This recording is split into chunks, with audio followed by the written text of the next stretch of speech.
గత కొద్ది రోజుల నుంచి కవిత ఒక మాట మాట్లాడుతున్నది.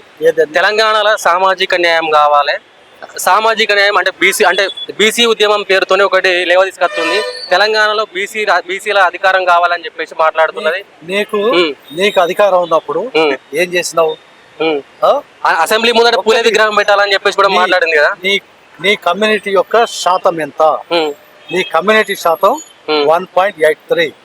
నీ ఓట్ షేర్ 1.83. కేసీఆర్ ముఖ్యమంత్రి, హరీష్ రావు మంత్రి, తర్వాత కేటీఆర్ మంత్రి. అంటే గత 10 ఏళ్లలో ఎప్పుడైనా ప్రస్తావించిందా?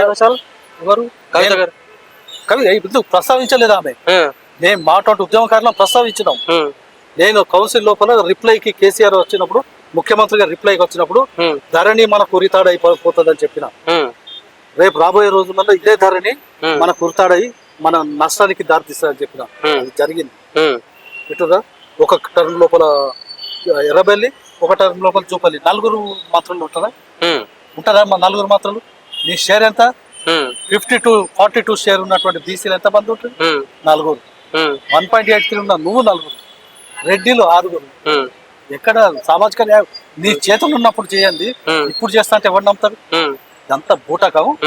అంటే ఇప్పుడు కాంగ్రెస్ పార్టీ కులగణన చేసి బీసీలకు న్యాయం చేసింది అంటారా? మరి బరాబర్ చేస్తున్నది కూడా న్యాయం చేస్తున్నది. 42% ఇచ్చే దాని లోపలనే ఇవాళ వాకెట్ శ్రీహరికి మంత్రి పదవి వచ్చింది. 15 లోపల వాకెట్ శ్రీహరికి మంత్రి పదవి వచ్చింది. నా ఆశ రాబోయే 3 మంత్రి పదవులలో కూడా బరాబర్ ఒకటి ఉంటుందని నేను ఆశిస్తున్నాను.